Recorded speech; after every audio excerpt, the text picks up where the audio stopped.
Hello viewers, welcome back to our YouTube channel, and today we want to continue with our series of quantitative techniques, the CPA paper for level 1. Today we want to start off with a new topic. As I told you in the previous video that we are going to move as per the arrangement that I told you, and as I had discussed, that we are going to jump some topics, then we shall come to them a little bit later towards the end.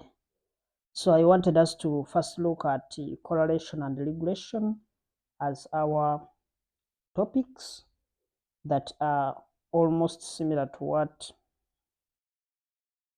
of course it looks like a different formula, but a topic, but it's something that is a little bit close to what we wanted to accomplish first.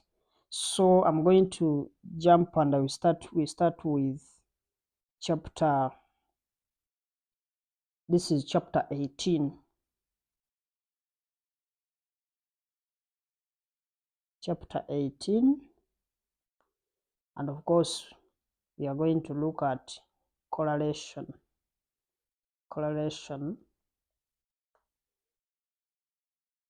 That's the chapter that I want us to go through. And of course when we are done with correlation, we shall look at the regression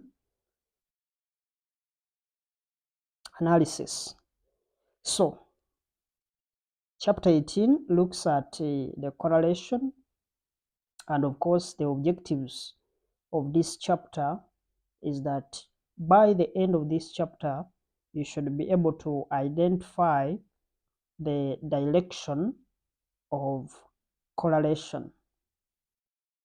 That's the first objective. The second objective, of course, you have to be able to find the correlation coefficient by Spearman rank correlation.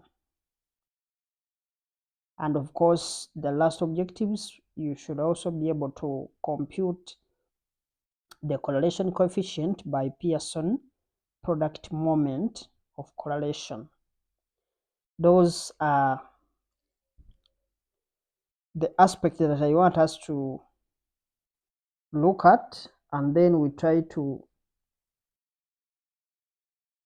internalize and we see what we have.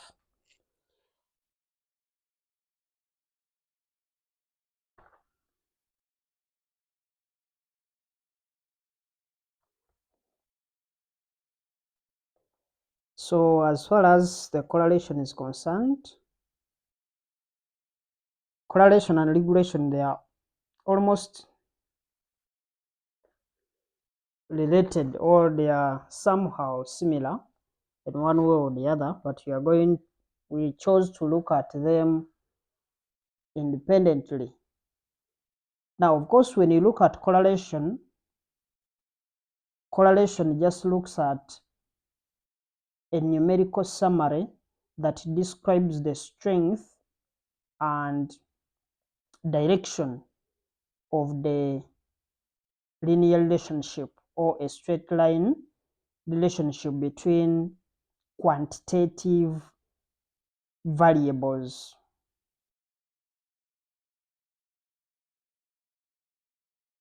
So correlation is a measure of how related two or more variables are. In other words, when you look at, maybe you can just write something small. Correlation, definition wise, correlation can say is a numerical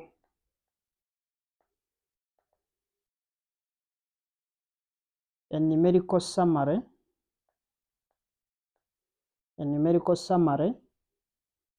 that describes that describes the strength. This is very important. The strength and direction. Strength and direction of the linear, in bracket we can have a straight line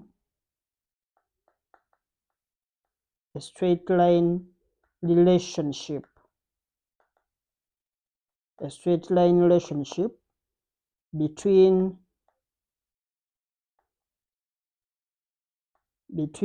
two quantitative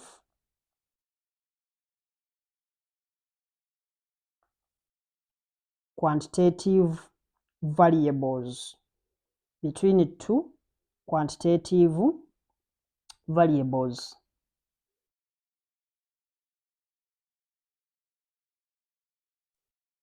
So of course you can see that is definition wise, that it is a numerical summary that describes the strength.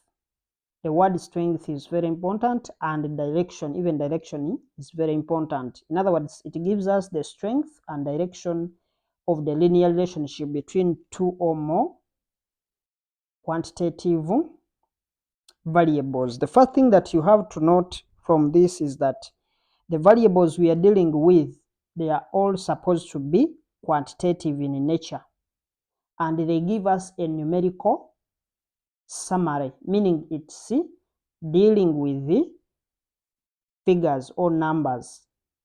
So the correlation only measures a linear relationship. In other words, the moment we don't have a linear relationship, maybe you have a curvilinear relationship, then this will not work. So correlation only measures a linear relationship, and that does not measure the curved relationship, no matter how strong the variables can be. As long as they are not curvilinear, then we are not going to use correlation. As I said, correlation looks at, it measures how the relatedness of two or more variables. So correlation depends on data that is already in existence.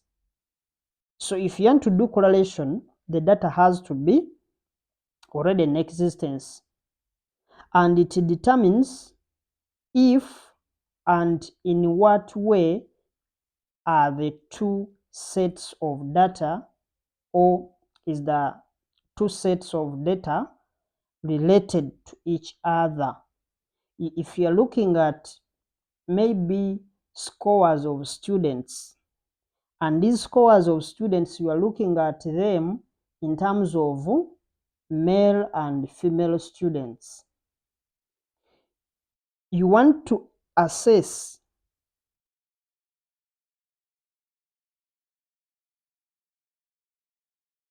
and as well as determine if these two variables are actually related. If maybe you're trying to carry out a performance, you try to see the relationship between the two items. So the purpose of doing correlation is for us to be able to make a prediction about one variable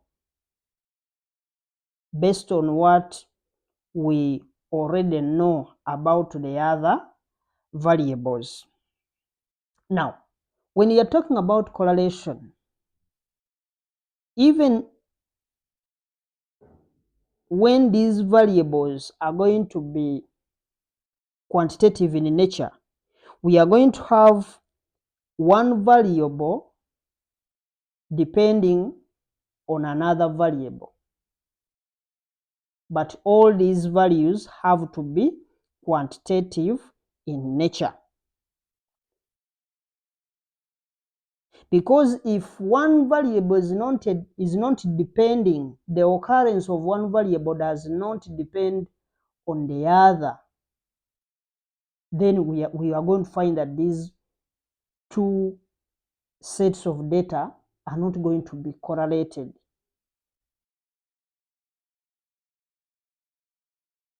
So correlation is just a linear relationship between two random variables. Of course, you can pick a very straightforward example would be if maybe we try to look at the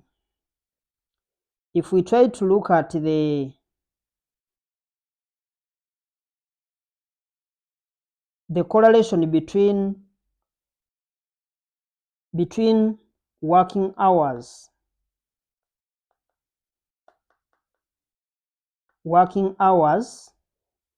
and maybe sales. Of course, you will see that this is one variable and then this is the second variable. Now, if you have working hours and then the sales, of course, we want to establish or we want to determine whether there is a relationship between these two variables. And this relationship is going to be either if someone works more hours, we are going to see more sales, or the sales may not increase by mere fact that someone has actually worked for more hours. So that's the kind of relationship that we want to see. If we find that working hours have no impact on sales, then we say that those two variables are not correlated, meaning there is no correlation.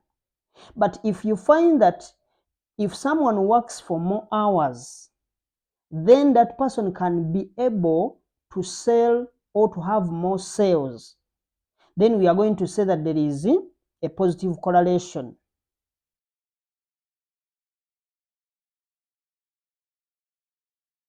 We could also have a situation whereby it doesn't matter what amount of hours someone has worked, but the sales are going to be increasing anyway. We will find that any increase in the working hours does not necessarily increase the sales. So the kind of relationship that exists between the two variables is what we try to look out for, or that's what we try to calculate when we are dealing with the correlation.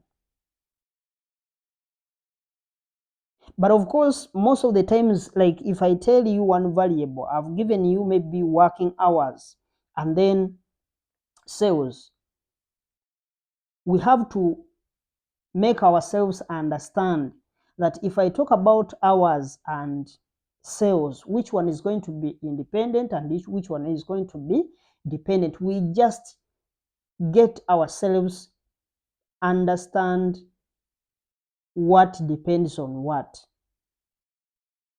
so that we can be able to see where we are heading. Because the moment you understand which one depends on which, you'll be able to interpret and give a right explanation, because we are going to see how we make the conclusions. But as I told you, you can find that if maybe someone works more hours, then maybe they are going to earn more sales are going to be earned. And it is also possible for us to make predictions.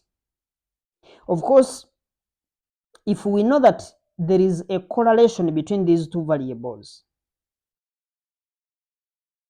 then we can also go ahead to make predictions of how maybe the future sales may look like. We can even go ahead to make predictions about the profits that we are going to make. We can also go ahead to make predictions about maybe the number of hours we need to work depending on the sales that we have got. So it allows us to make predictions.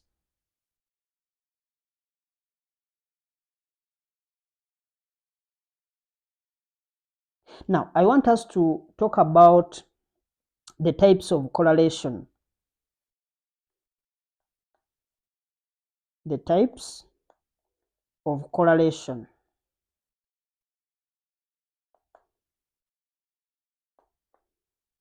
The types of correlation.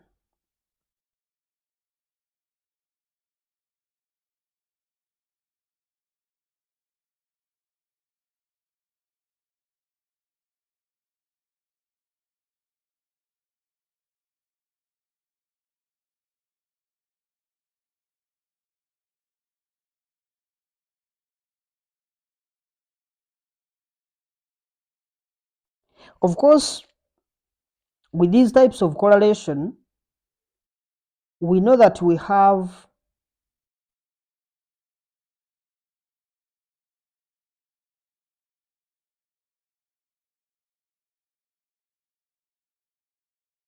what we call a linear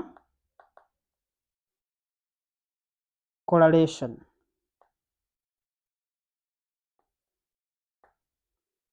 And then we have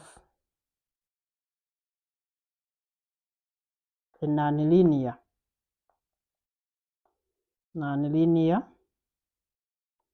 correlation. And of course, there is also no correlation. Those are the three that we have. But as far as this topic is concerned, we are going to focus on linear correlation and then the no correlation. That's basically what we are going to look at, because we said correlation only handles the linear relationship. It does not handle issues to do with the curvilinear or nonlinear relationships. So we are going to focus on two items. Of course, we know that linear correlation has very many types. We have simple linear, and also we have, it could be a multiple. But our focus for today is just to look at it in a general perspective. We want to look at the three patterns that we have or that we follow when we are dealing with correlation. And of course, these patterns, we talked about them. We said we shall look at correlation will follow what we have, what we call the positive correlation. These are the patterns, positive correlation. Then we also have a negative correlation. And then we have a zero correlation.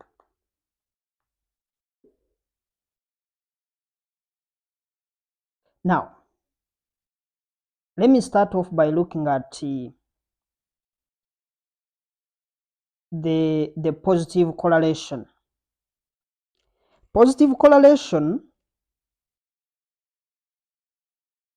it happens in a sense that if one of the values or one of the variable, let me use variables. If one of the variables increase, then the values of the second variable are also going to increase. That is the positive. You have to understand this because this is what you are going to use when you are explaining or when you are making a comment. If we have a positive correlation, it means as one variable increases,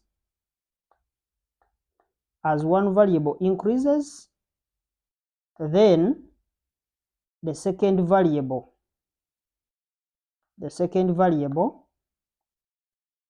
increases as well.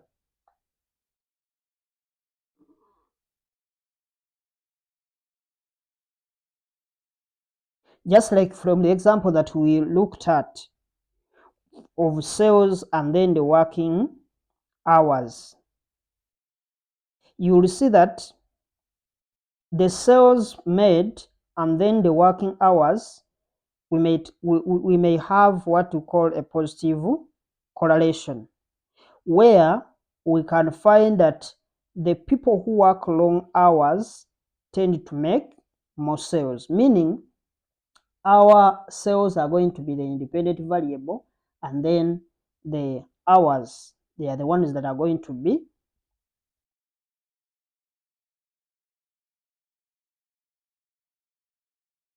dependent.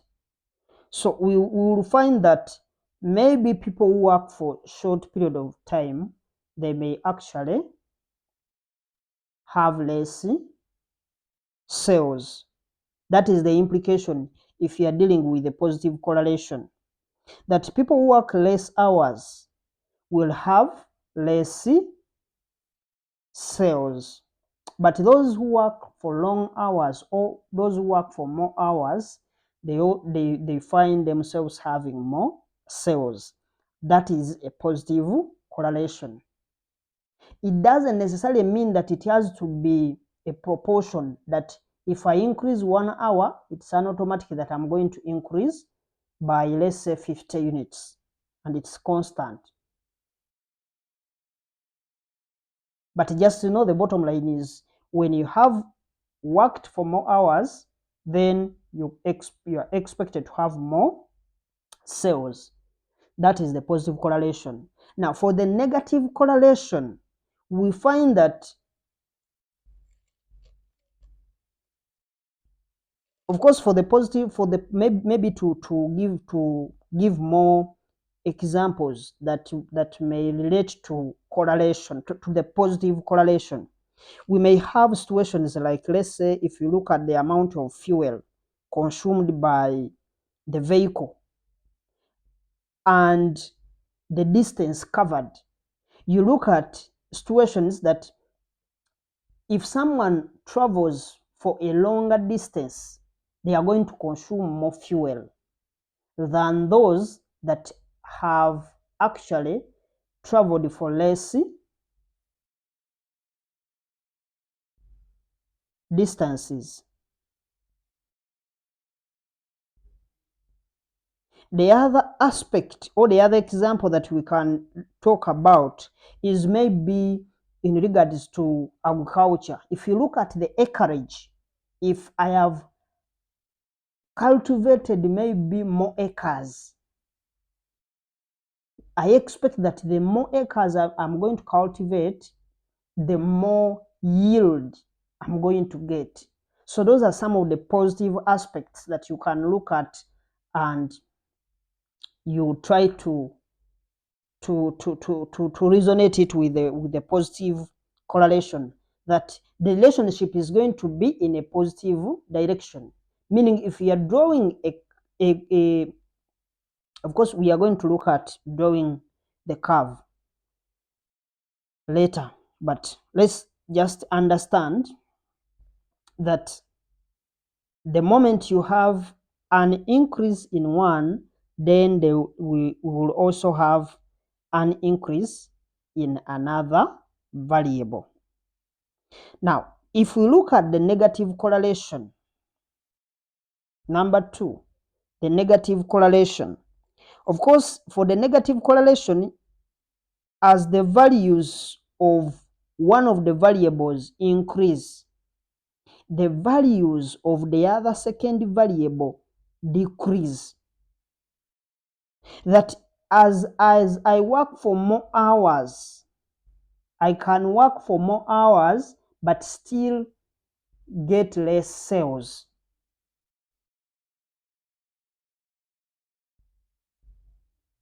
So as the as one variable increases, the values of the other variable decreases.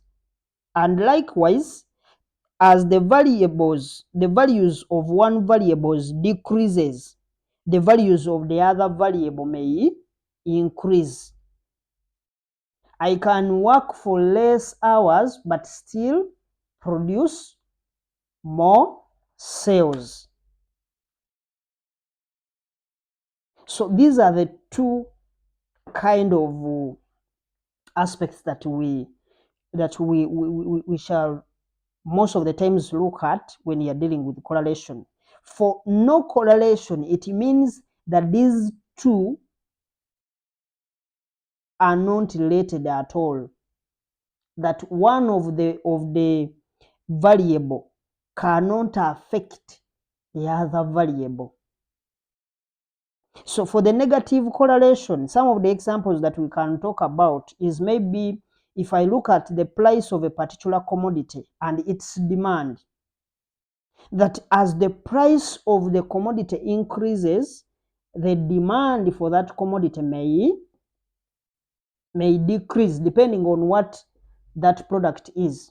Especially if it is a normal good, it's automatic. But if it is a necessity, then we will have a different scenario. But we look at the normal product and we look at the price of that commodity. As the price goes up, the demand will always reduce.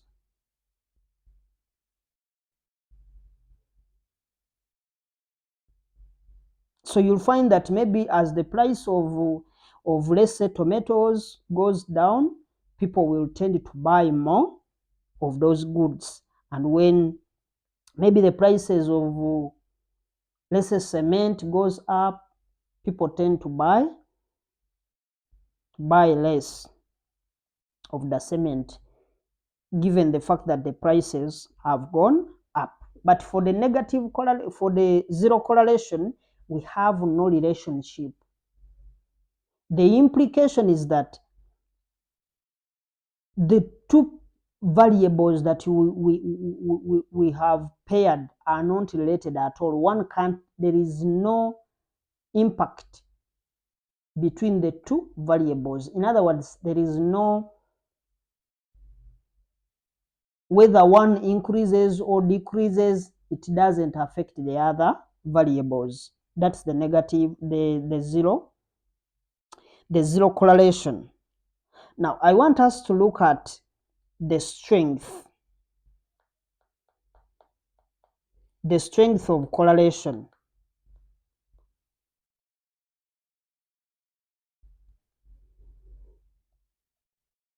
The strength of a correlation. Now, after identifying that we actually have a relationship between the two variables, the big question we are going to ask ourselves is how strong or how weak is that relationship?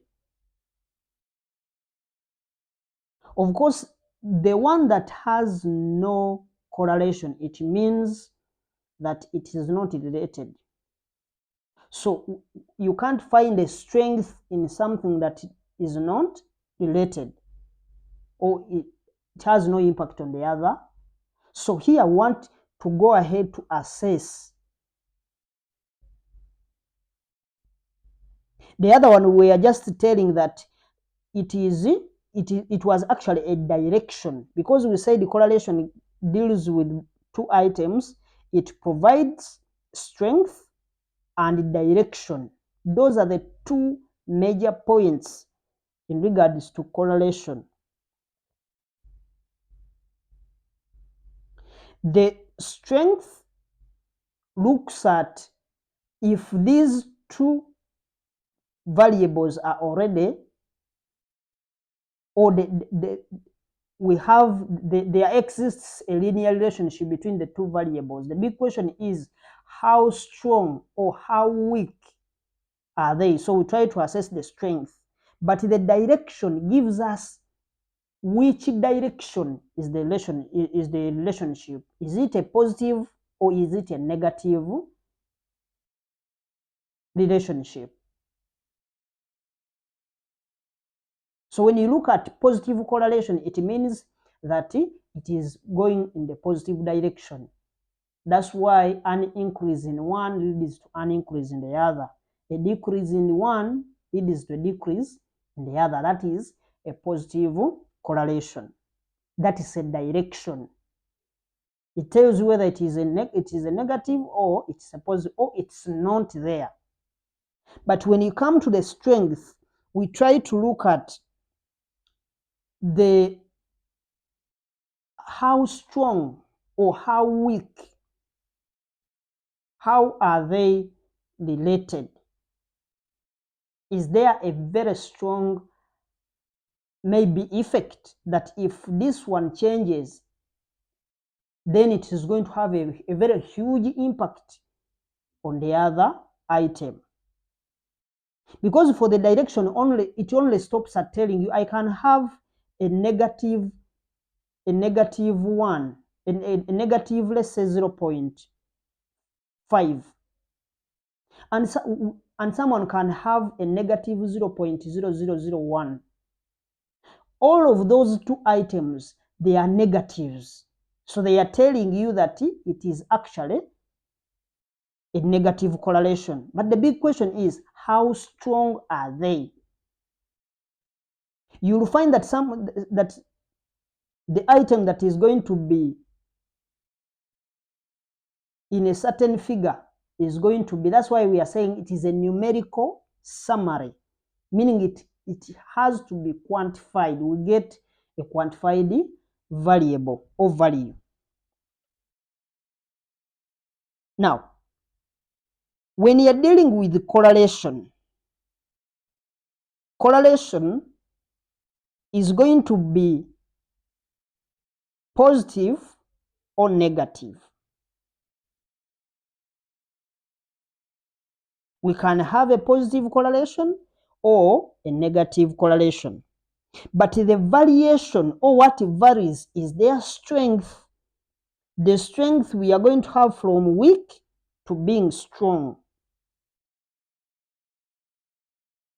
Now here we have a table. It's just a smaller illustration to tell us that if you are falling in such a category, or if the answer you have computed falls in that category, it means it is weak or it is strong.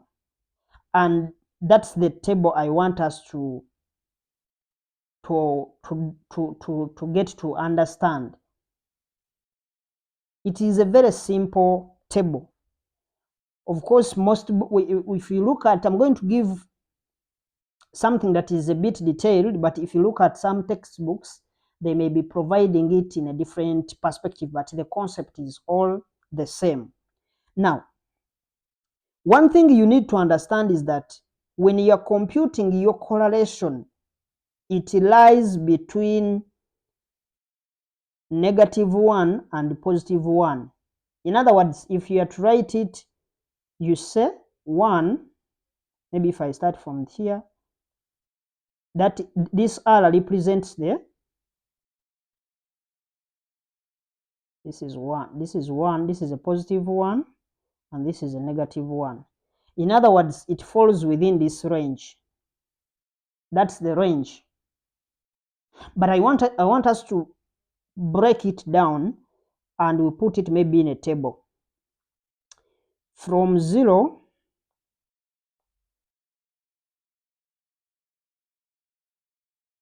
maybe 0.19, then this is 0.2 to 0.39, then 0.4 to 0.59, 0.6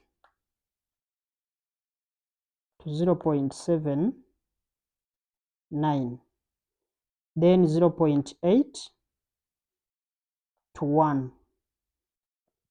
Now, if you get your answer and it falls within this, 0.0 to 0.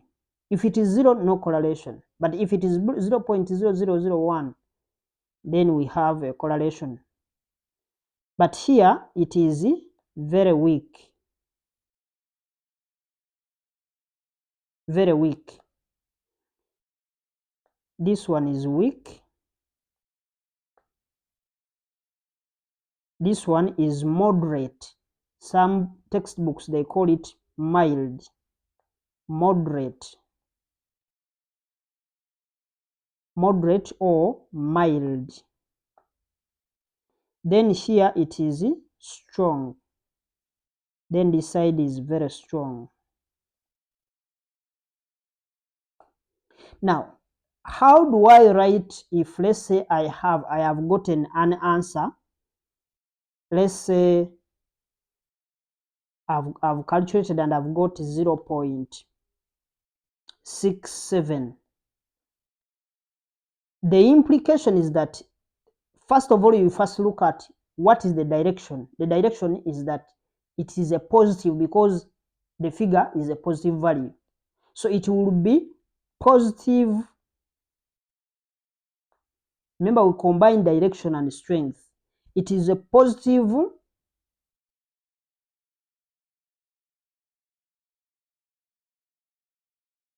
but now when it comes to the strength, positive, you can say strong positive correlation or positive strong correlation. But it's better to say strong positive correlation. You can start with the direction. You can start with the strength. Then you put the direction. And that will be that. But now, if I have, now these values we are seeing here, they are all positives. It doesn't mean that the negatives are not catered for. It is the same thing. If they are negative, you just change. Of course, this one is handling 2 items. So if it is a negative 0.67, then it will be a strong negative correlation,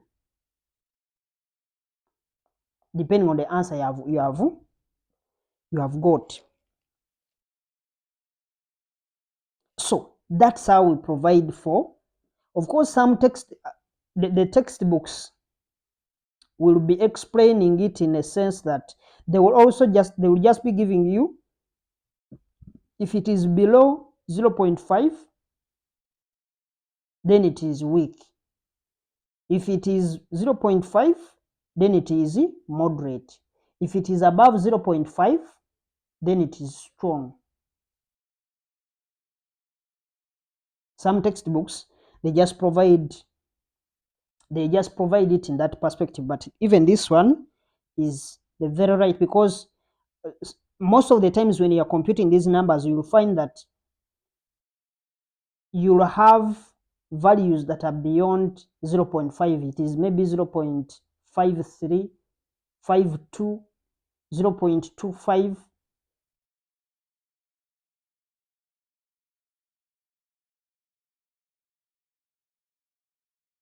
So the sign is just to tell you the direction.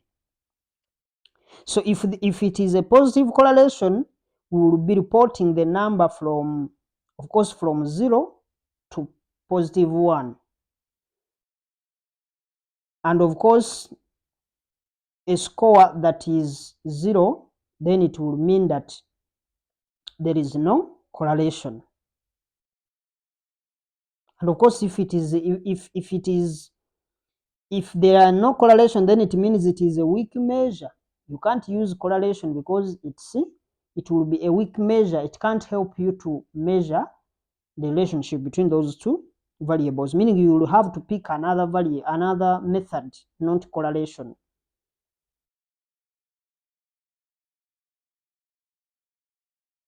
And if you get your answer when it is just a 1, just know that there is a very perfect or a very strong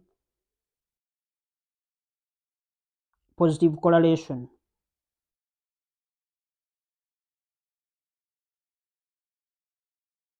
But the final bottom line you have to get is that the more it closes, the more the value gets closer to a 1, whether it's a negative 1 or a 1 or a positive 1, it becomes more stronger.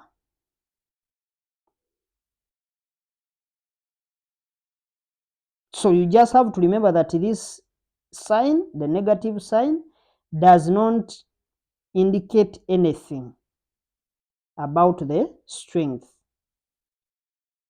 It is just telling you the direction. So when you are judging the strength, you just look at the modulus of the number that you have computed, or the magnitude or the size of the number, then you ignore the sign, because the sign is just to tell you the direction, but it doesn't tell you the strength. Now, most of the times you'll find that correlation between two sets of data is represented by a graph, or what you call, they are called the scatter graphs. So the correlation can be represented by scatter graphs.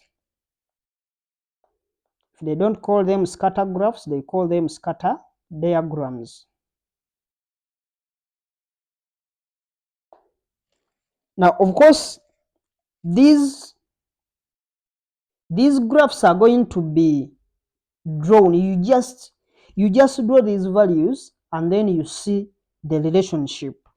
If it is a positive, you will be seeing it. Now, I'm going to just try to draw some of these diagrams to just help ourselves understand.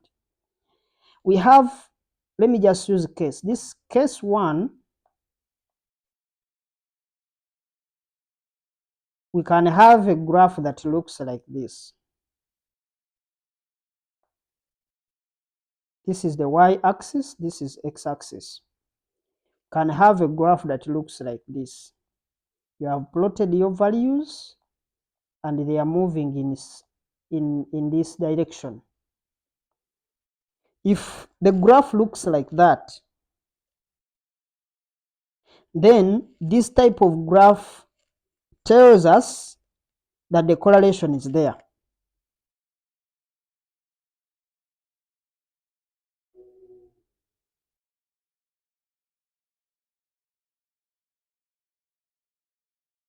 So, and this correlation is very strong because we are almost forming a straight line. If you try to join those points, you will see that they are forming a straight line. So this type of graph is the one that we call the strong positive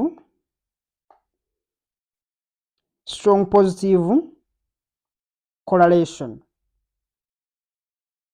Why are we calling it a strong positive? Because it moves in the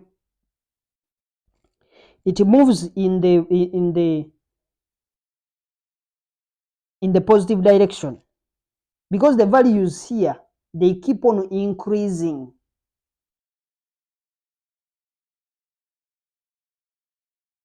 They keep on increasing. So the point lies, or it lies close to a straight line.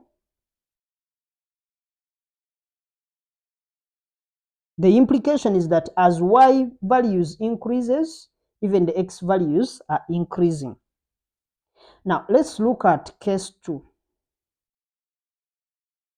I want to draw them when they are close to each other so that you can tell the difference.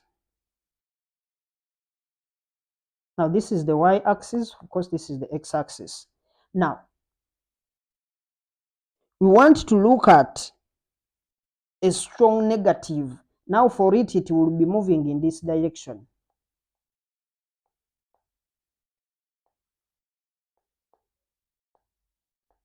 I hope you can see the difference.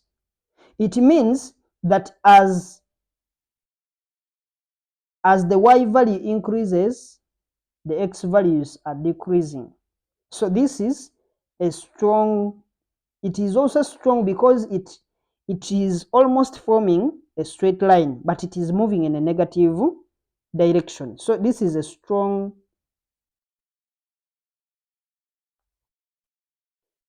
negative correlation. I hope you can see the difference. In case 1, we had values moving to the right hand side, but this side they are moving to the left, meaning figures are almost approaching the negative values. The implication is that the y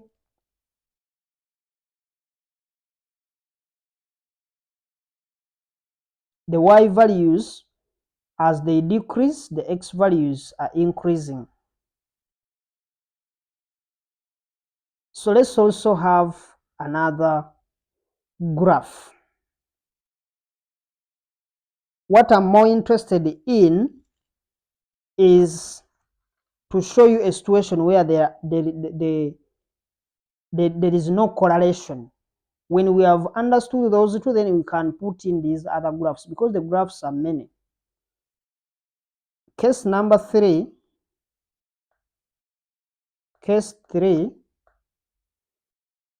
looks like this. This is the y-axis and this is the x-axis. Now, if there is no correlation, these values, they are not forming anything. They are not forming a straight line.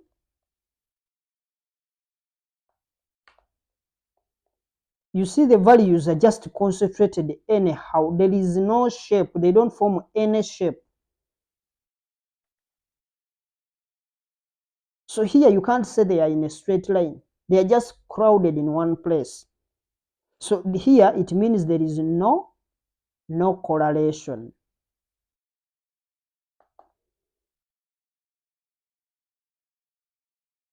Because the values, they are randomly drawn on the graph. Now, the rest, of course, when we have a weak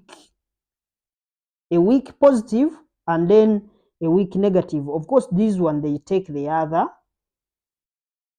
Let me draw these graphs. Case 4, case number 4. Now, this is a y-axis, this is a x-axis. Now, if it is a weak positive correlation, it doesn't necessarily form a straight line. It moves going upwards. Let me just put them like this.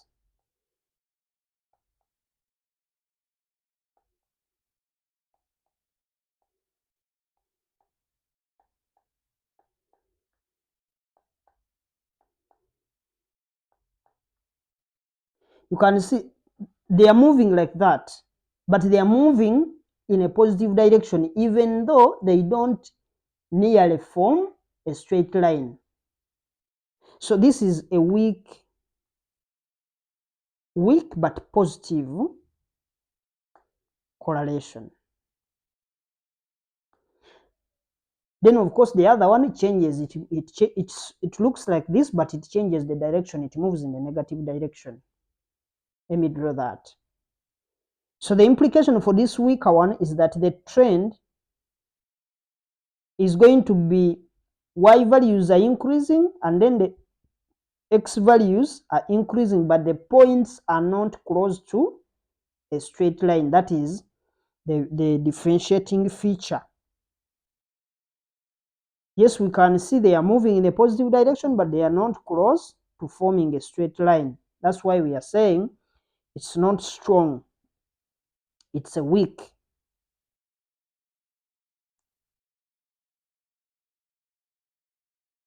But it's a weak positive correlation. I want us to look at the weak negative correlation, and then we look at other aspects.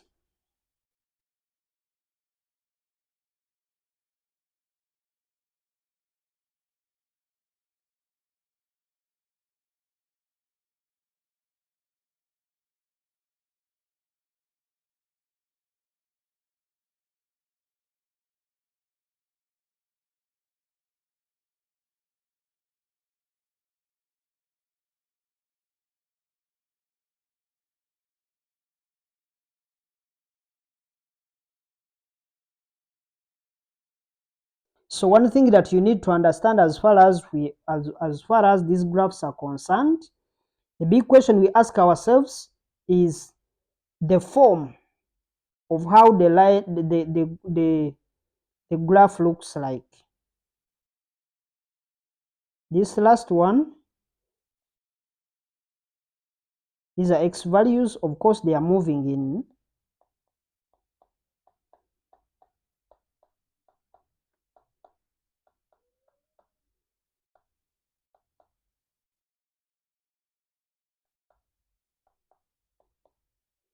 So this is what you call a weak negative correlation. A weak negative correlation. So when you're explaining these things, you have to look at what you call the form. The form, it shows you whether it is a linear or a curve. Is it a curve? Is the graph representing a curve, or it's linear? If it is a curve linear relationship, then we are not interested in it. Are they clustered? Because they may not be forming a linear relationship, but they are clustered. We are seeing that we have just different clusters, just like the way you are seeing these values, that we have different clusters of observations. But one thing you have to understand is that even those clusters, they must at least try to represent a straight line trend. And that's what we say by the relationship between the two variables being linear. So you observe the overall patterns of those scatter plots that you have seen. Then the other thing you also focus on is the direction.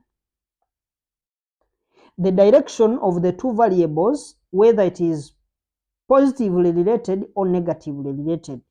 The two variables can be positively related if they tend to increase together. They are negatively related if an increase in one, it leads the other variable to decrease.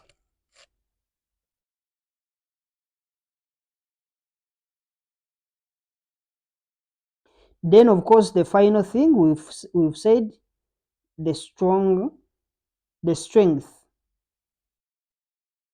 And of course, the strength is, it looks at how strong is the relationship. Is it strong? Is it weak?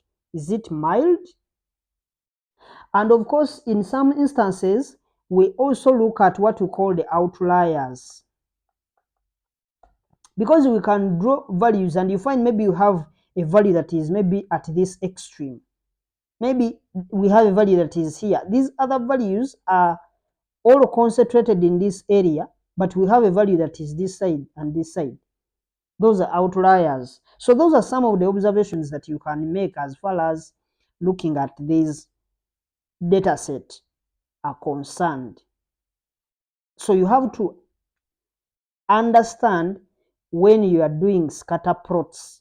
A scatter plot or a scatter diagram is just a graphical display which shows the relationship between the two quantitative values. So that's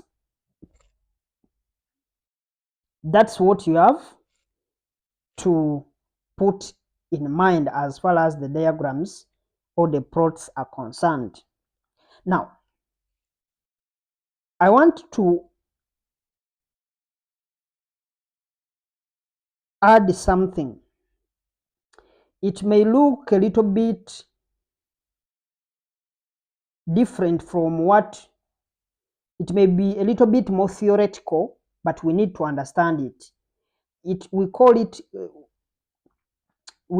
correlation. We want to look at correlation and causation. Because remember, we have some theory. This quantitative, the CPA paper always have those theoretical aspects, and I don't want us to miss on the theoretical aspects as well.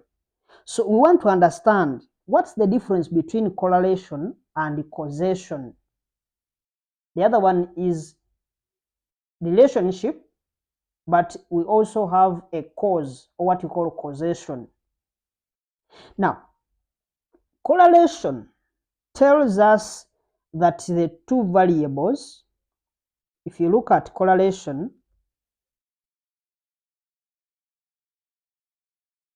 tells us that the two variables are related. So we look at the relatedness of the two variables.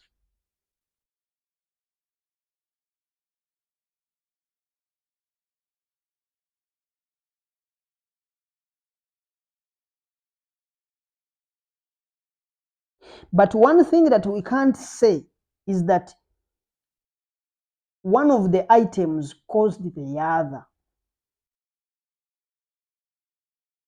So one myth that I want us to get rid of as far as these two are concerned is that correlation does not imply causation. If something is related to another item, it doesn't mean that it causes the other one to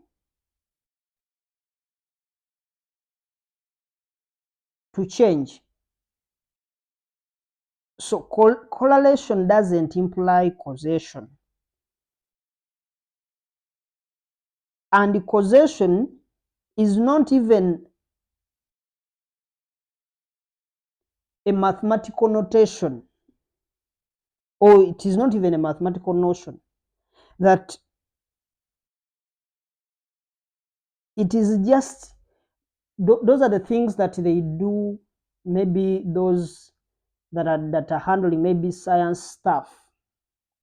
They are the ones that try to look at, if maybe I'm testing the drugs and other stuff, they look at maybe the causes. But when you look at the correlation just means that one variable changes. So as if something is going to give you the relationship, it tells you that as one variable changes, another variable changes in some way if they are related. But causation means that when one variable changes, or if one value changes, it causes the other value to change. That is causation. But correlation looks at as one of the variables, or as one of the values change, another value or another variable will change in some way.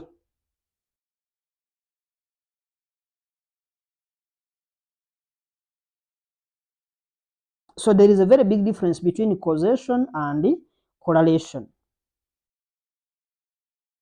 And maybe to give maybe a commonly abused example that we that majority of people confuse that it may actually, so we can have maybe an example that if you tell it to someone, they may think actually correlation and causation, they mean the same thing.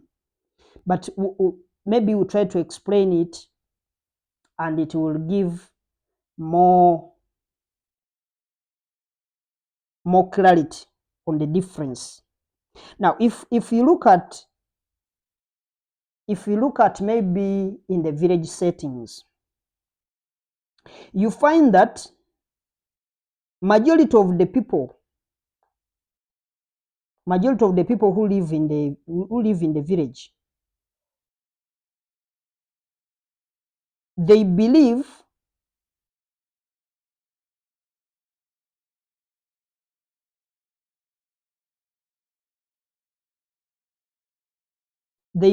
that malaria cases, if you look at, maybe we are studying malaria, you find that malaria cases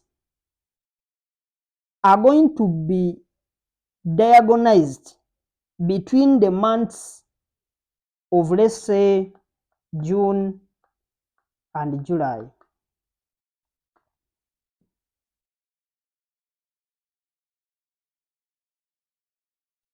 But now it also happens in the same scenario that during those 2 months or during those 2 periods of time, those same periods of time, it's of course the same time when we have so many mangoes.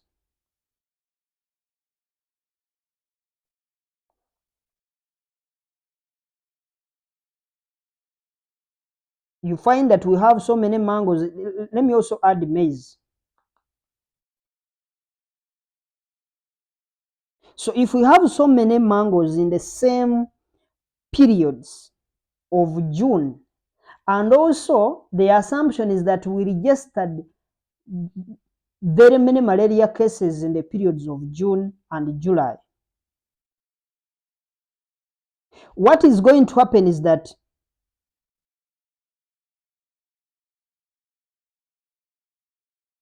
people will start to see that there is actually a correlation between eating maybe a lot of mangoes and maize, and then the diagnosis of malaria. You find that somewhere people may be saying that it's because of these maybe plenty of mangoes that are available, maybe that are eaten by the children, that yield or that cause people to actually have malaria. And you find that people are going to say that malaria and mangoes, they are related just because the whole 2 aspects happen in the same period, but they are not correlated, because for them they will make an assumption that the mangoes and maize cause malaria.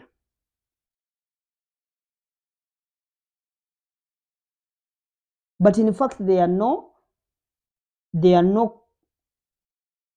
leakage between, or there is no causal relationship between eating many mangoes and then having malaria. But it only happens, those instances try to happen in the same period, so people assume that it is actually one of the causes. So the causal factor in both cases is just the time, that the harvest of many mangoes and maybe having too much maize happens in the same time when the cases for malaria were maybe many. Because remember, we said when you're dealing with the correlation, we deal with the data that already happened.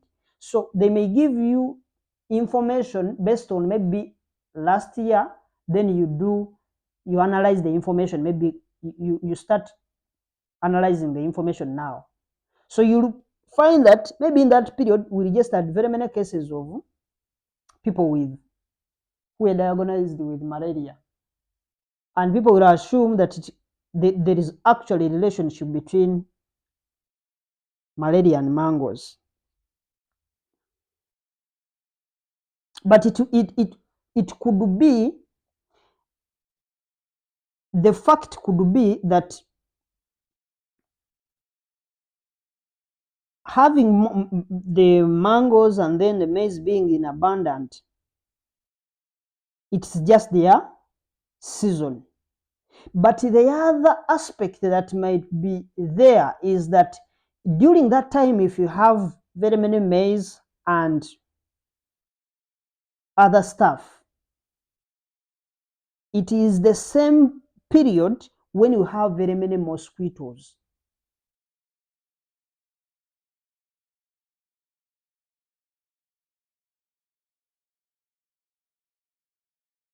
So if you have very many mosquitoes, because they are hiding in the maize plantations,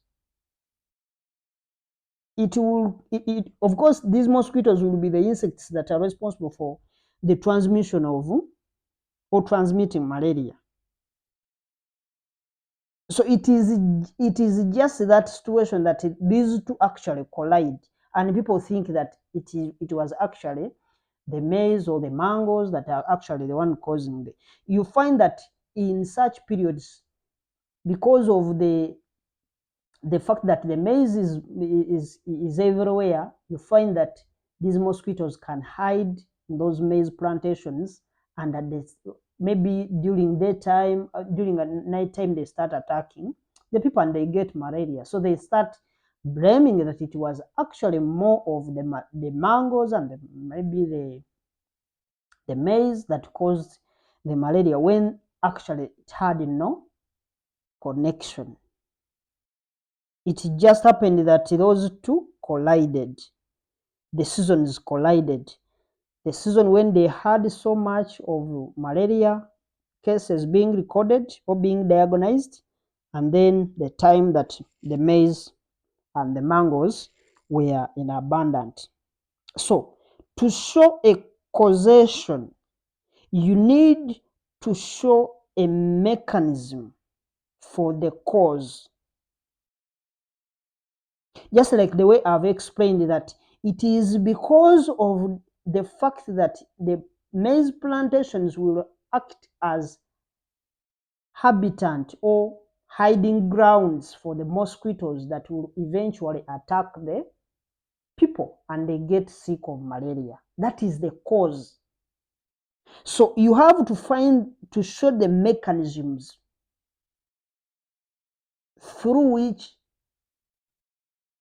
a cause came about.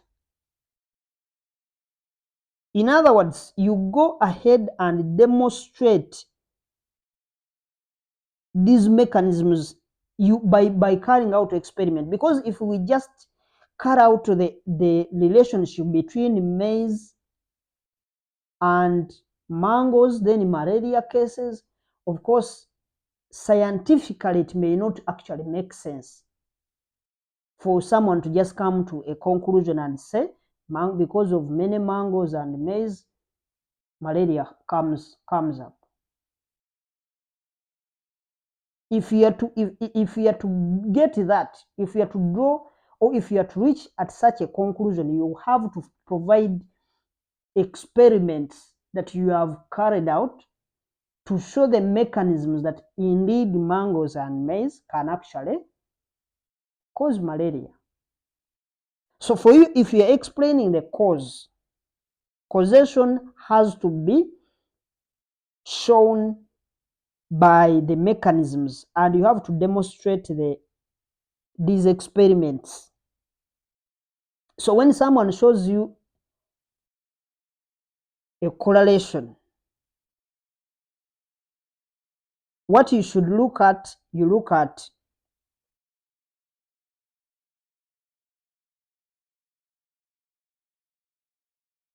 the causal, what we call the causal mechanism.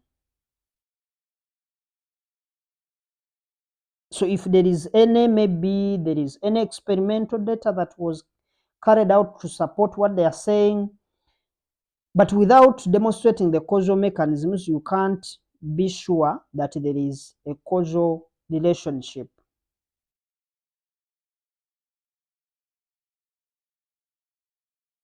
So it will just be a correlation.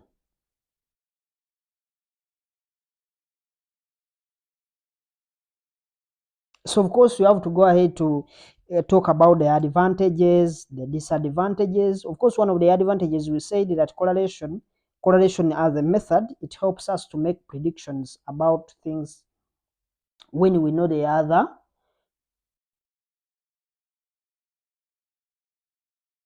When we know about the correlations of those two items, if the two they are correlated, then we can be able to predict based on one of the variables, and then we find the other variables. Just for example, if you look at the, maybe when we know that mock examination scores and then maybe the UNEB results, they are positively correlated, then as maybe teachers, we can predict who is likely to succeed based on their results as far as mock was concerned. So that you look at the scores, if those who score highly in their mock examinations, indeed we had a positive correlation between those two items, mock and then the final exam, then we can tell, or we can predict who can actually excel based on the results that we have. Of course, we also have the disadvantages, and the biggest disadvantage of correlation is that most of the times, or many times, people tend to forget that correlation is not a measure of cause, as we have earlier stated. Say that correlation is not causation, yet the two, they often confuse.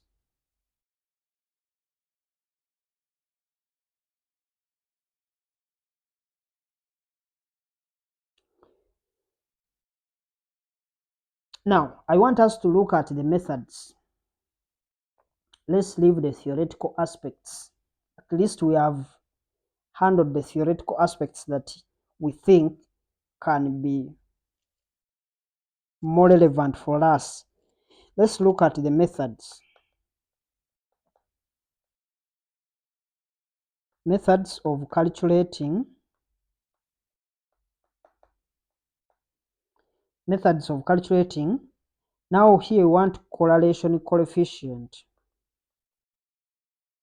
That R is correlation coefficient.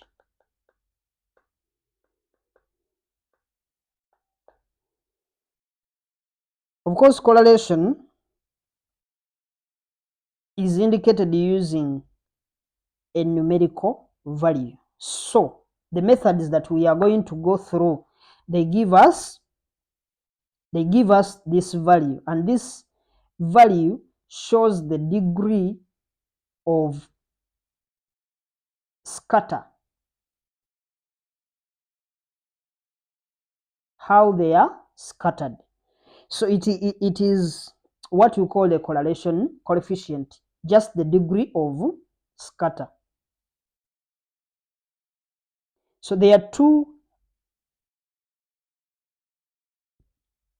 methods, and I'm going to explain these two methods. Then we shall have one example covering two methods. One, we have what we call the Spearman. The Spearman's rank. The Spearman's rank correlation coefficient. Correlation coefficient. Spearman's rank correlation coefficient. And then the second one is what we call the product moment. The product moment. product moment correlation coefficient.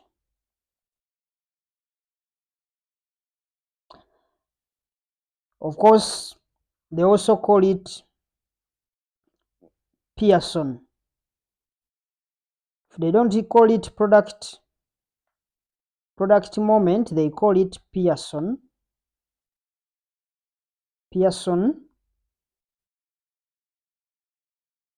product moment.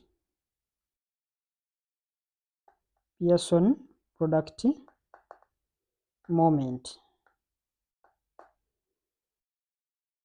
So I want us to look at these two methodologies, and then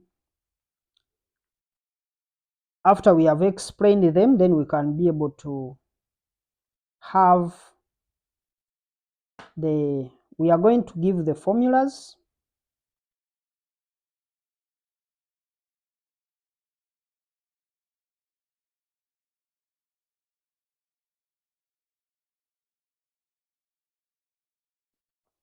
But be able to get the advantages and disadvantages of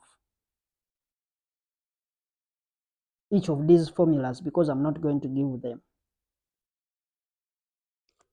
So we start with the Spearman's rank correlation. As you hear the word, it's all about ranking values. We rank the values.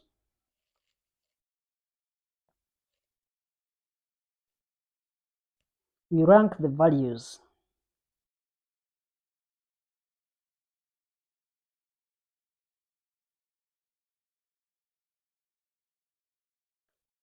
We rank the values. We start with, you can start with any order you want. Either way, you'll get the answer. But what of course we prefer is that you start with the number that has the highest value. If you have been given data set and you find that maybe you have a figure that is 100, maybe that's the highest, you rank it as number 1. There are also people who do this by just ranking the smallest and they give it number 1. Still, you'll get the same answer. The values may be different as you are computing, but the final answer will come out to be the same.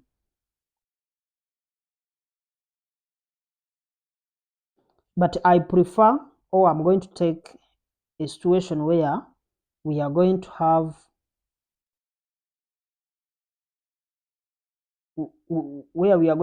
to start with a number that is the highest. We give it the first rank. We rank starting from the highest value, we give it a 1 as we move in ascending order.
So let's start by getting the formulas first. The first one, start with the first one, that is Spearman. Spearman is rank correlation. And of course, the formula, we use this small r to represent the correlation coefficient. We start with the 1. Let me write it as a big number. 1 minus 6 summation d squared over n into n squared minus 1. So you first handle what is this side on the left, then you get 1 minus the answer you have gotten from all of this.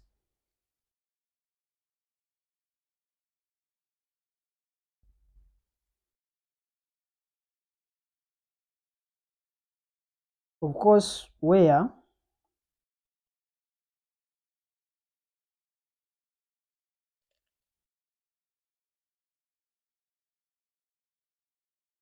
D, this D is going to be our rank x, maybe x, rank of x values minus the rank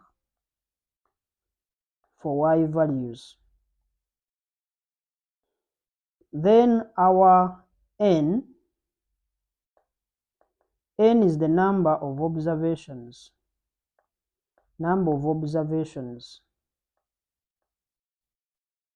And of course, our R here is the correlation coefficient. But I said you first handle this.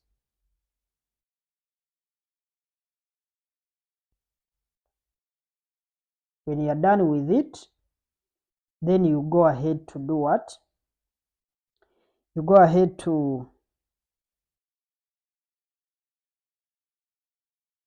the answer you get, you take off 1.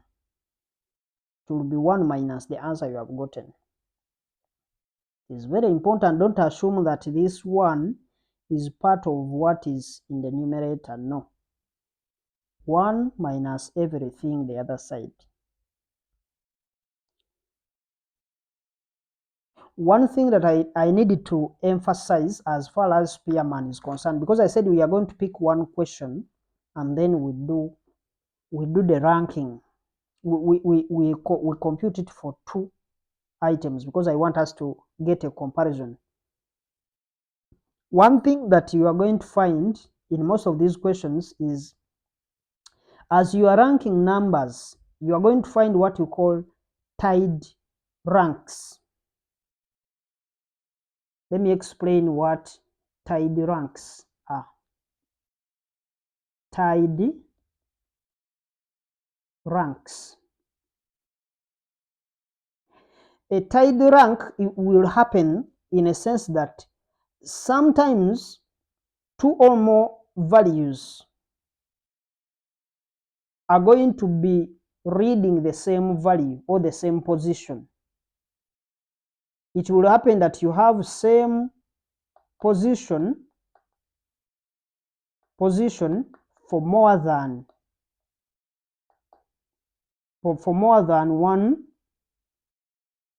one values.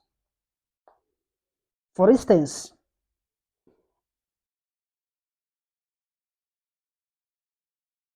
we can have situations that we have data set, maybe data set, let me assume we have 166. Maybe we can have like 5 values, 166, 168, then 168, and maybe we can have 165, and then finally 170. Now within these 2 values, you can see that we have two values that are repeating themselves. We have 180, 168 and 168. They are two values. Now, these two values, they have equal readings, or they are equal, meaning they will be carrying the same rank. Now, if I start to rank these values, I will see that this is number one because this is the highest. From 170, this will be ranked first or number one, and these two will be ranked maybe second and maybe third. But because these values are the same, they have to have the same ranking. What are we going to do? This one would have been ranked second and this one would have been ranked third. So since these two values, they have the same numbers, we get what we call the average. We get the average position. We don't get the average number. You don't get 180 and 168 plus 100 no. You get the average position, which is going to be the first the positions. This one would have been the second position and this one would have been in the third position, plus it will be 2 plus 3. You divide by 2 because you are getting the average. It will be 5 divided by 2, that will give you 2.5. Meaning the position of this will be 2.5 and even this one will be 2.5. Even this one will be 2.5. So the implication is that we are moving from first position. Now this will be, instead of second and third, we will be having 2.5 and 2.5. It means we have ranked 3 values. So if we want to go to the next value, we rank the next value. We come to fourth. Now this will be the fourth value and this is the fifth value as the positions.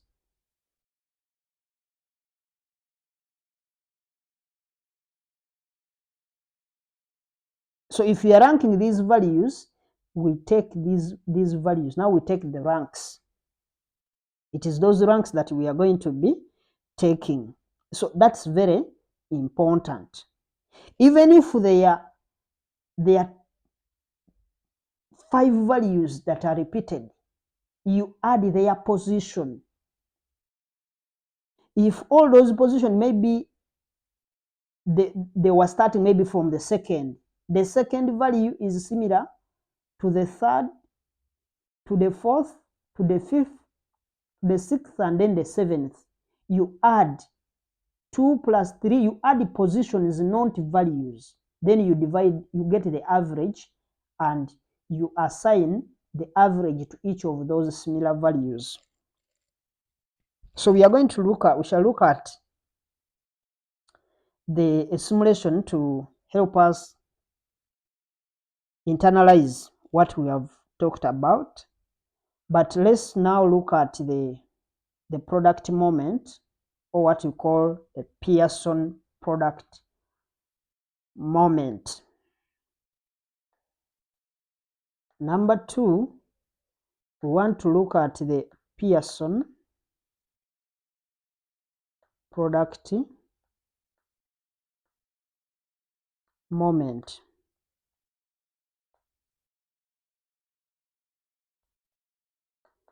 For the coefficient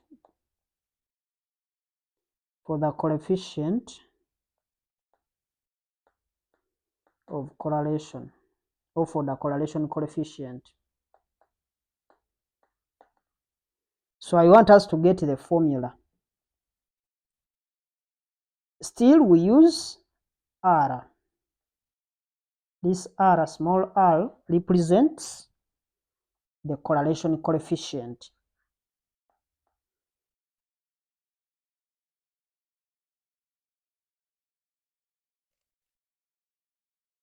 So this is expressed in this we have n summation xy minus summation x times summation y over the whole of it is over the square root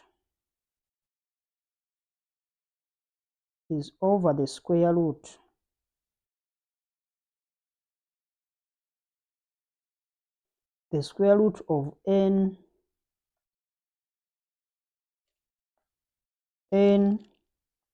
summation x squared minus summation x bracket squared, so the whole of this and this, into n summation y squared minus summation y bracket squared. That's the formula. N summation xy summation x times summation y, that's our R.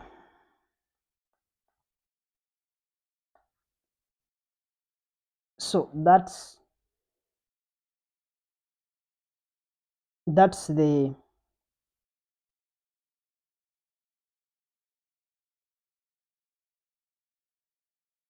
of course our n represents the number of pairs or the number of paired observations. Then our R is the one that computes the correlation coefficient. Then x and y, those are the pairs or the individual observations. Now, one thing that I want to also give as the method is what you call the coefficient of determination. But the coefficient of determination is very easy to get. It is R squared. We just get the answer we have gotten there squared, which is the expected variation over the total variation. So that one is very easy. It is, you just put it, you just square the R. So that one we may not focus so much about it.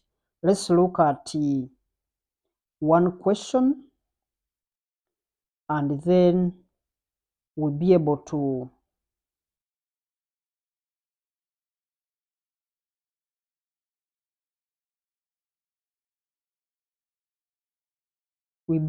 go through that question, and we handle what we have to do.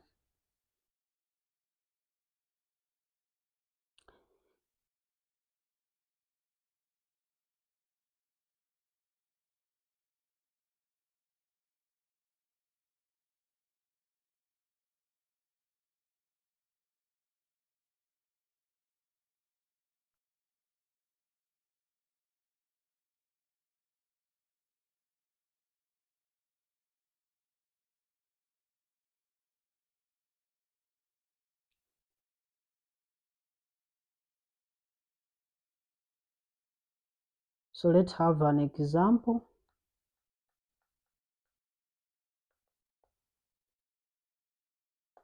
We go ahead to look at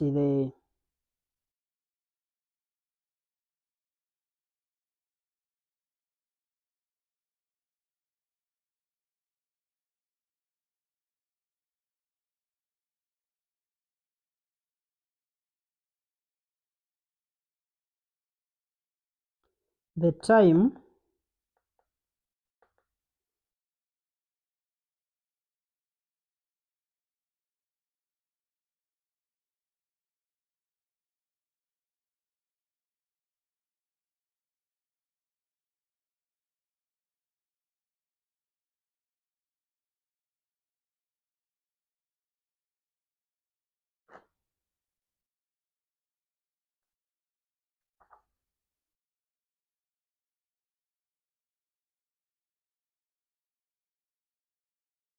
Let's say the table below.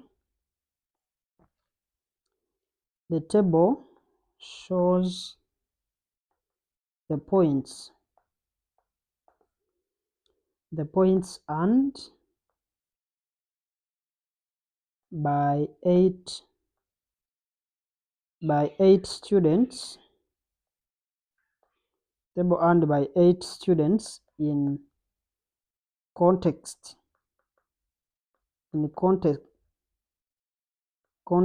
X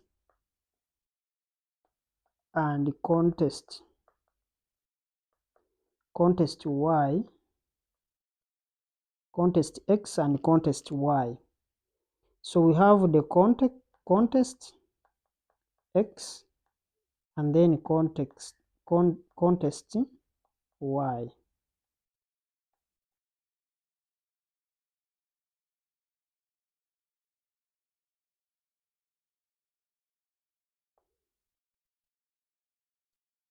So the first one is 65, second one is 60,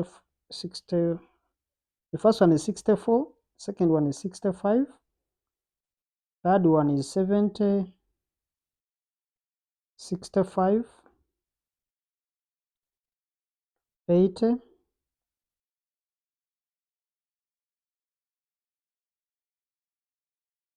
75, 85, and then finally 85.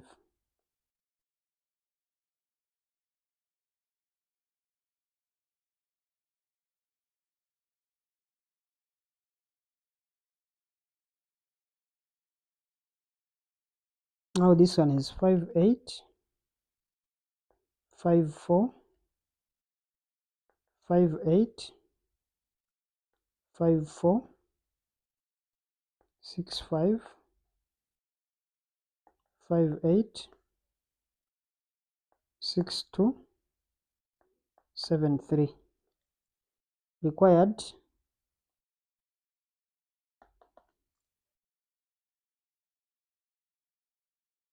find the values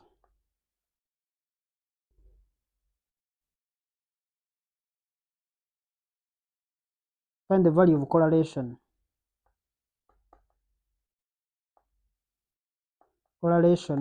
using Roman 1 Spearman's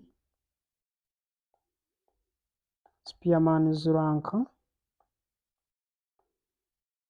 correlation, Roman 2 using product moment.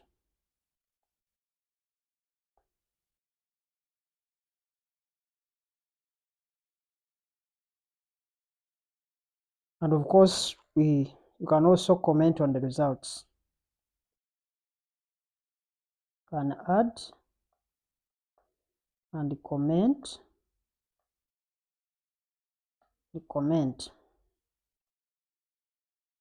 So we have to compute and then we comment on the results that we have got.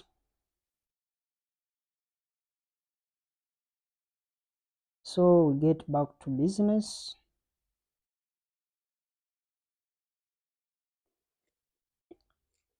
So we are going to start with part 1, and we first rank these values.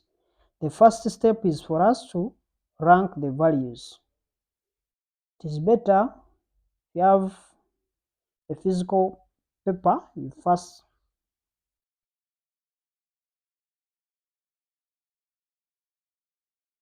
use a pencil when you are ranking. You first put these values.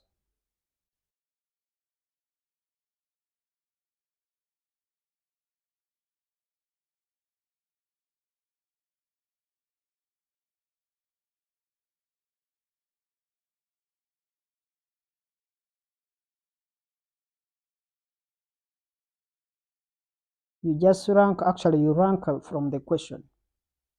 Then you transfer the values.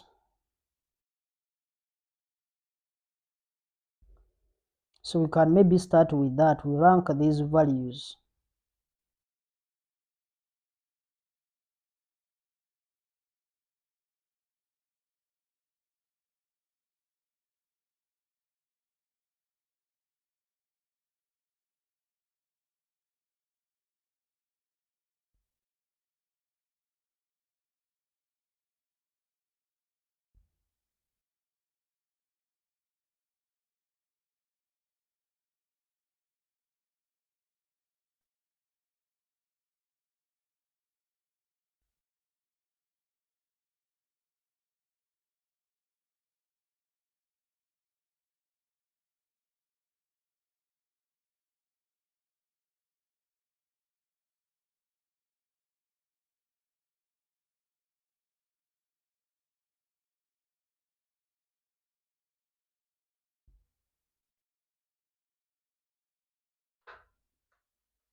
So we can rank these values, and then maybe we take the other side values that are already ranked.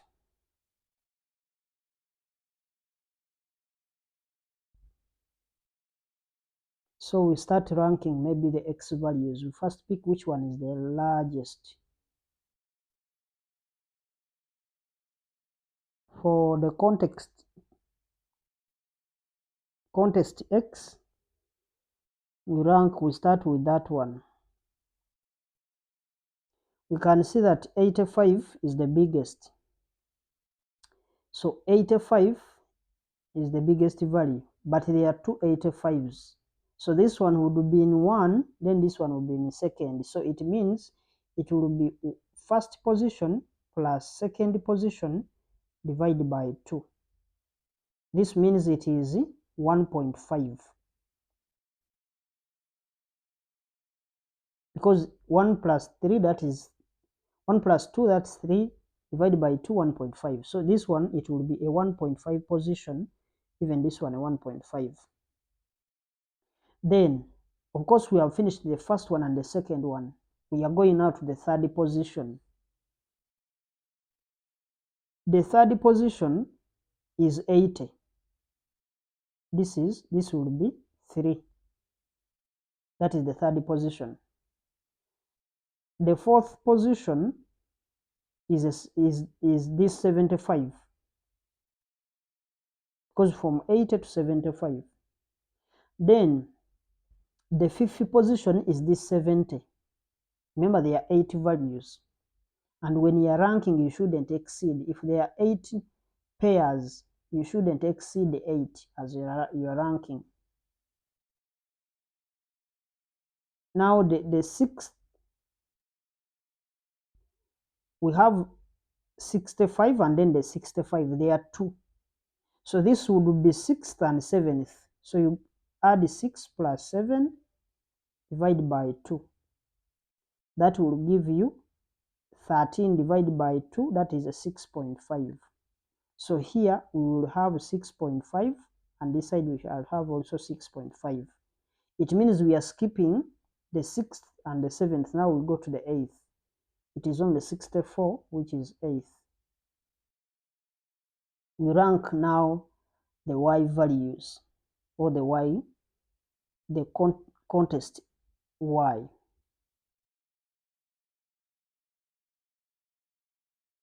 For y, the highest value is 73. So this is 1. Maybe let me use a different color.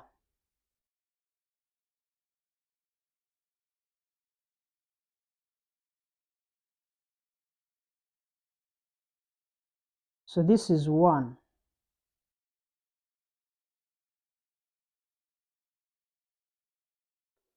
$73 is 1.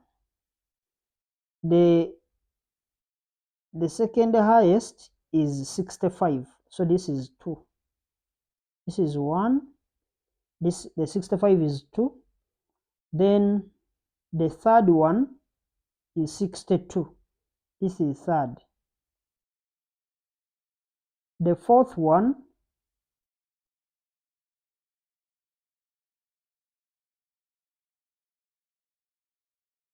of course, what is next from 65? We can see that we have 58. But we have 58, 58, 58. There are 3 numbers with 58. So it means, but we had reached third position. So this is 4th. It will be 4th position plus 5th plus 6th. Divide by 3 because there are 3 numbers. And you'll see that you'll have 7.5. So you give this one 7.5, this one 7.5, even this one 7.5. Remember we stopped on the 6th position.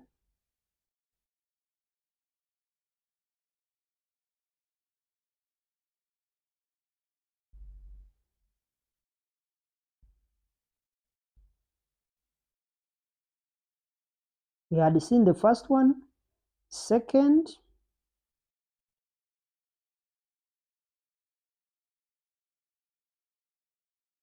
first, second, and third.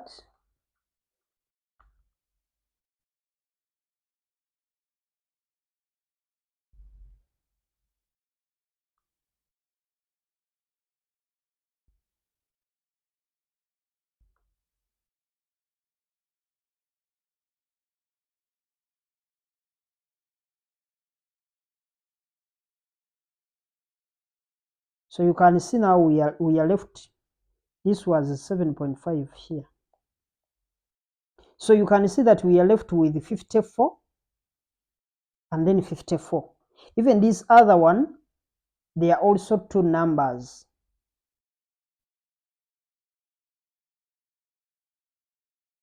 So this is in the 7th place and this is in the 8th place. So we add 7 plus 8.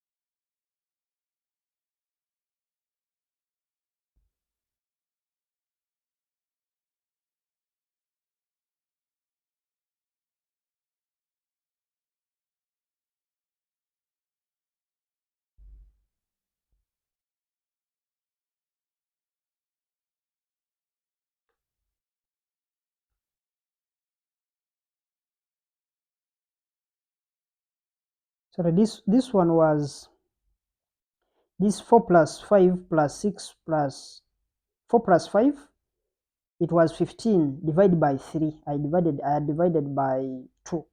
So this was supposed to be 5, because 4 plus 5, that's 9. 9 plus 6, that is 15. 15 divided by 3 gives you 5.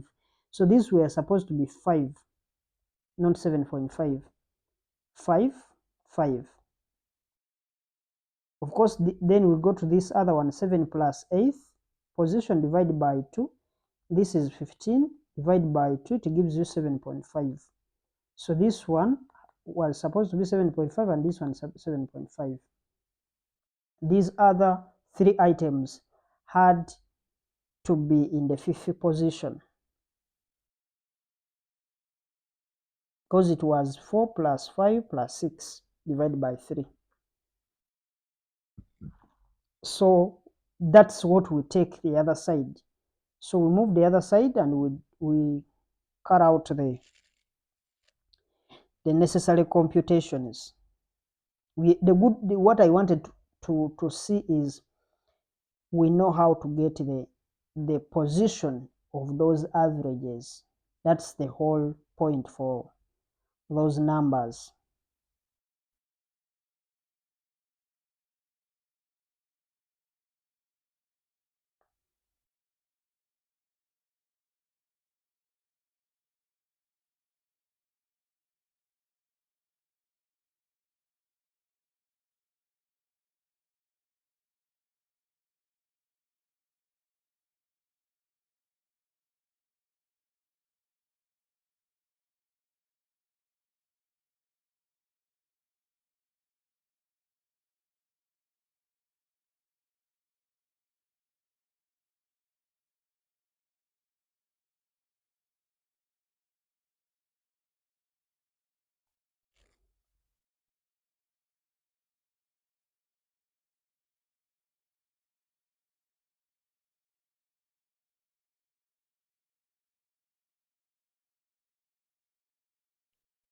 One thing that you are going to see is that the product moment and then the Pearson, they all give you the same answers.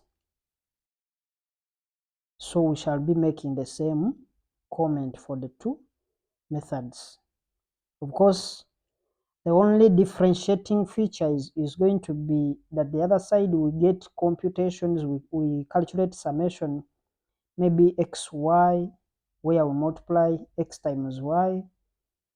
It is just feeding in the information and then we substitute in the formula, because we will be having all this information.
So let's feed this information.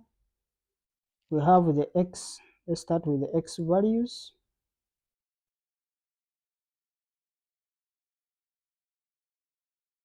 The first one was 64,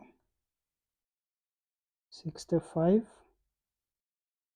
70, 65, 80, 75,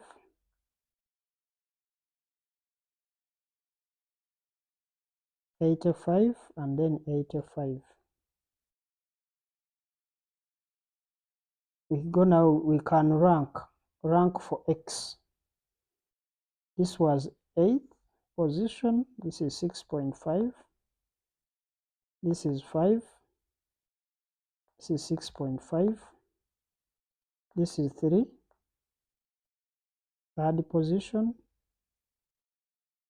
this is 4th, this is 1.5 and 1.5. Then we get our y values. Y values, this was 58, 54, 58, 54. You write them the way they are given to you in the question. You don't arrange these values. You just write the way they are given to you. And the implication, because if you try to arrange them in order, you'll get wrong answers, because you'll be getting the differences that are going to be wrong. Now we rank our y. This one was ranked 5th.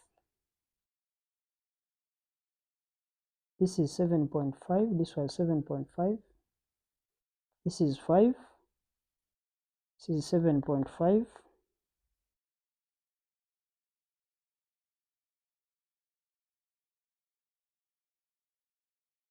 This is 2. This is 5. This is 3, and then 1. Now we get the difference. We get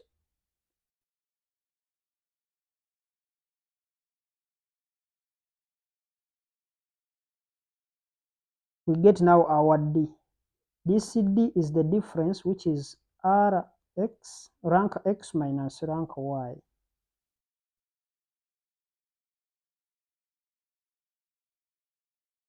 Rank x minus rank y.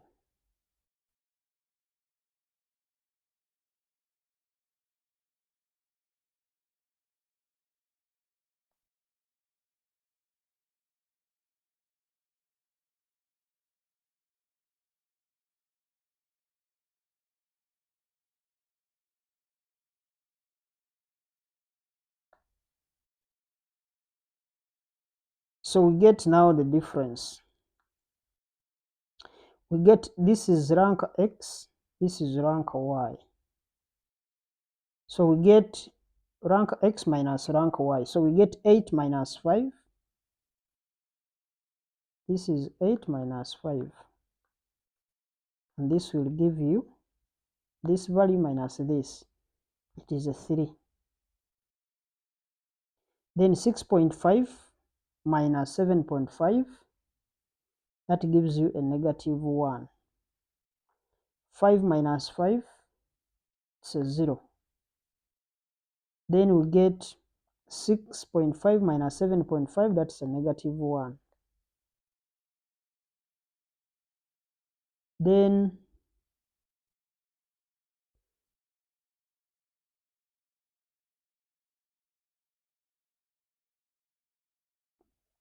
Then you get 3 minus 2, that's a 1.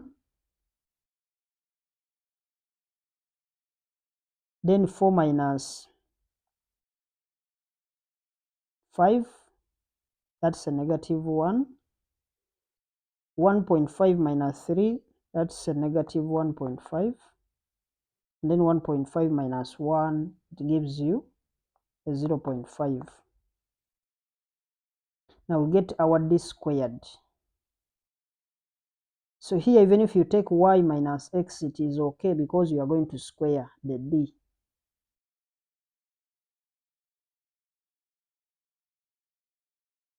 D squared, 3 squared is going to be 9. Negative 1 squared is 1. This is 0. This is going to be 1. This is 1, 1.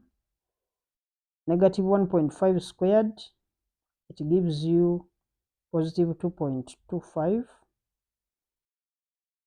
Then 0.5 squared gives you 0.25. then you add this part, summation d squared. And of course, when you add 9 plus 1 plus 1 plus 1 plus 1, because that's 14, 14 plus 2.25, and then the 0.25, the d squared, summation d squared will be equaling to 14.5. So this 14.5, that's the one that we are taking in our formula.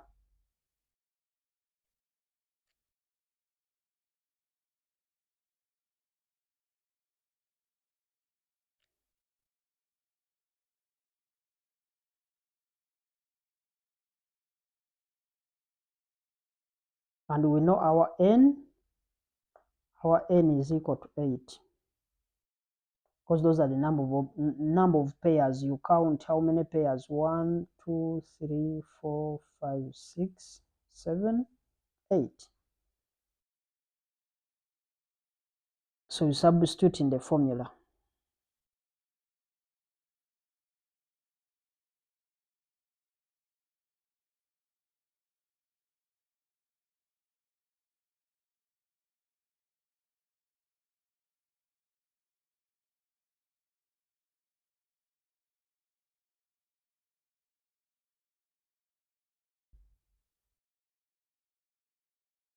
And of course, we've gotten our formula. We said it was 1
So we can compute the R. The R will be equaling to 1 minus 6 summation d squared over n into n squared minus 1. Other books, they may write it as, they may multiply this. You may find that they have n cubed minus n when it is 6 summation d squared 1 minus that. They can write it that way. It will be as well fine because they just multiply these values in. So we substitute in the values. Our summation d squared was 14.5, so it is 1 minus 6 times 14.5. All of this divided by our n is 8 into 8 squared minus 1. So if you substitute, if you put all that in the calculator, you'll be getting 0.8297. So you go back to your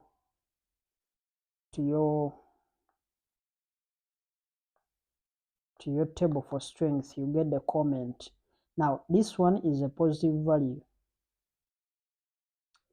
so we've seen that it is a positive correlation. The question is, what is the strength? It is a very strong, because it is above 0.8, so it is very strong positive correlation. That is the conclusion, or that's the comment. Even if they don't tell you to give a comment, make sure you provide one. Even though the examiner doesn't tell you, because you may find when the examiner has not told you to provide it, but always provide it.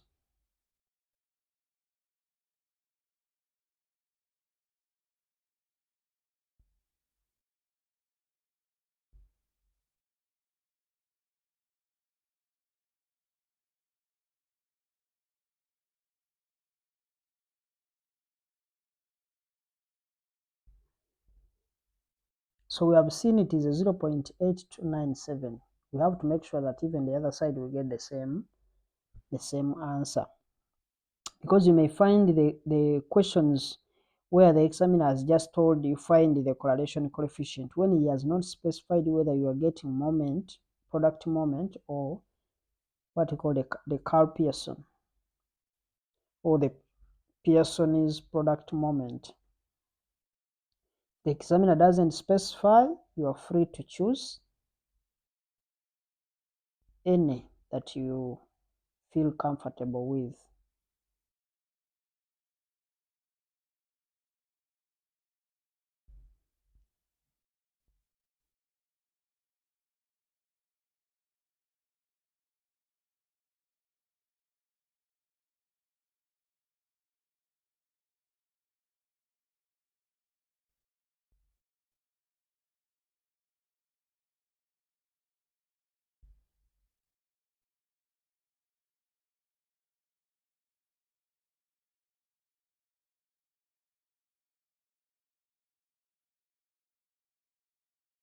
So let's start the product moment. This is part 2.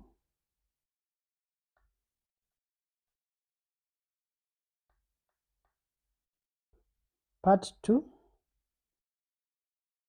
start with the x values.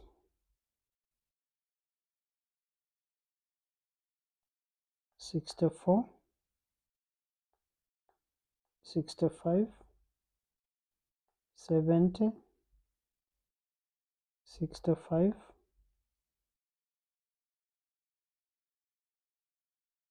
$80, $75, 85, and then finally 85.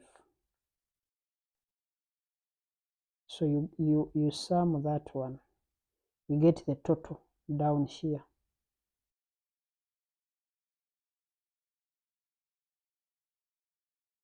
So I'll be getting the totals. Then we put the y. The y values give us, this is 58, 54, 58, this is 54,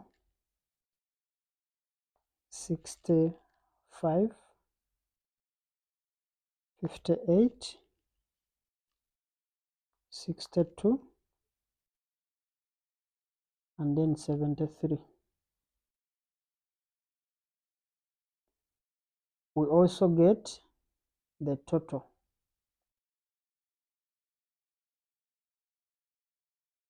The total for summation y. Then we get x times y.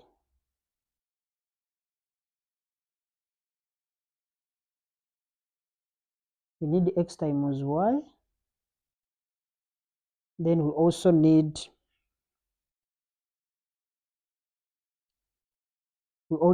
from the formula, we also have x squared and y squared.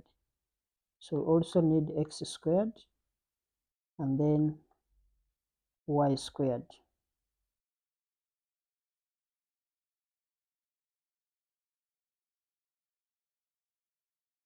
So that's all that we need. We are going to get totals for each of these columns.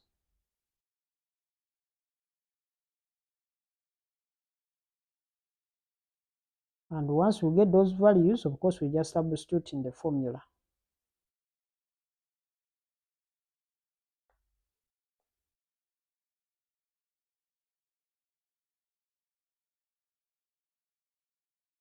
So let's first add up the total. We get the total x values and then the total y values before we proceed.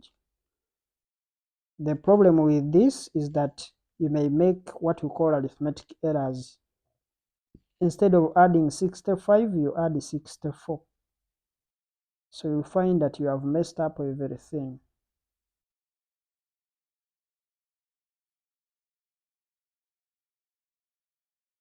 So make sure you do practice, because if you don't practice, you'll find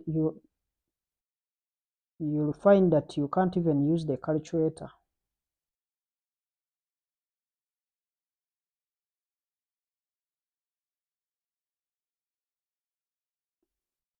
So the first one, I've gotten 589.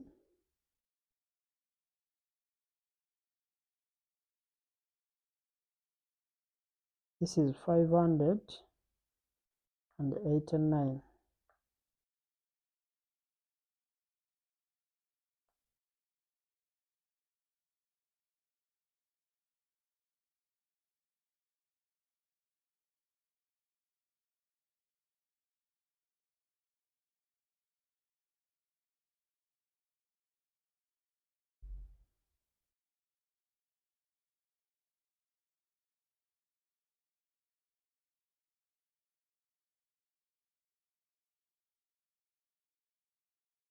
This is 589. 589. Then we add this second one.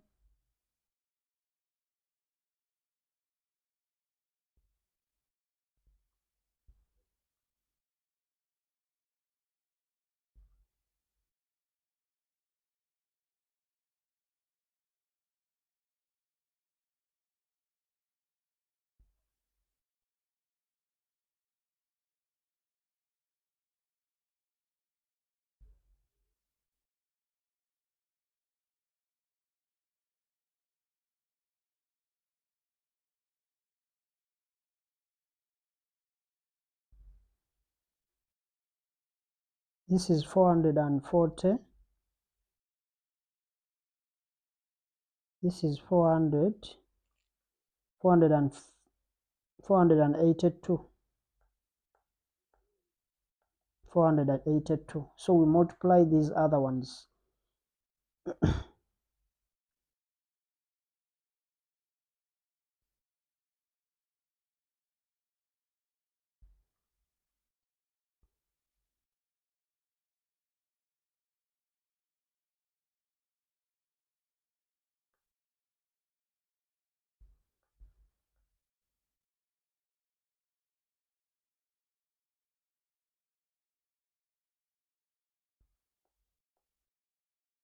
So 70 squared is 4900. 65 squared is 4225. Then 80 squared gives you 6400. 75 squared, it gives you 5625. Then 85 squared gives you 7225. Even here 7225. We do the same for y. 58 squared, it's a 33664. Then 54 squared is 2916. 58 squared is 3364. This is 2916. 65 squared is 4225. 58 squared is 3364. 62 squared is 3844. 73 squared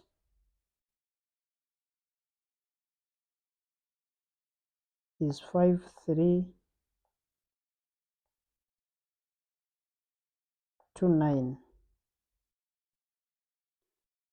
Then you multiply 64 times 58. This one is 3712. 65 times 54 is 3510. 70 times 58 gives you 4060.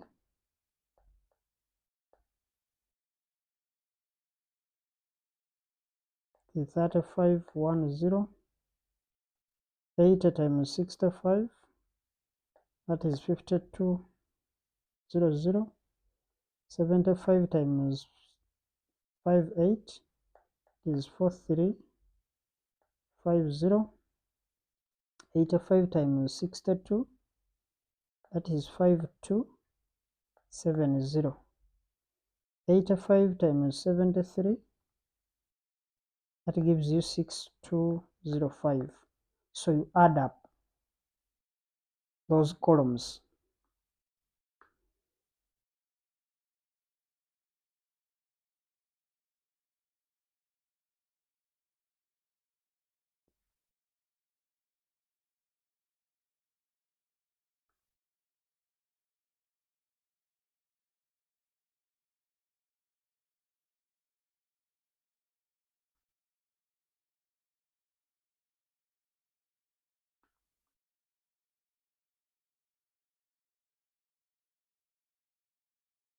So this x squared is 35817.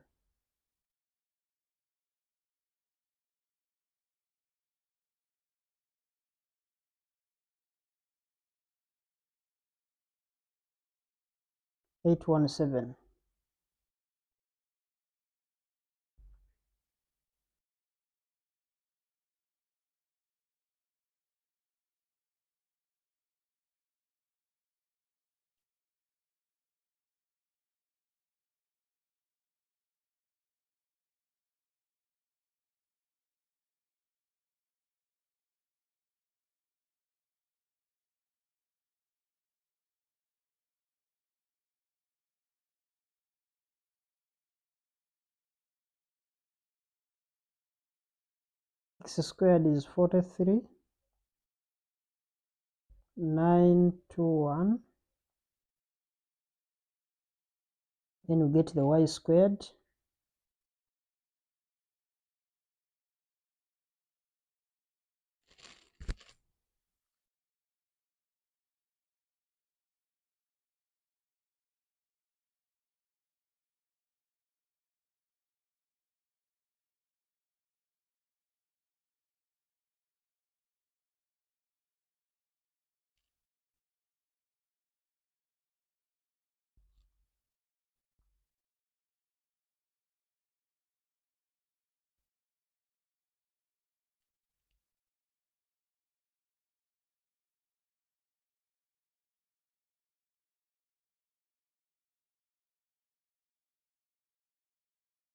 this one is 29322.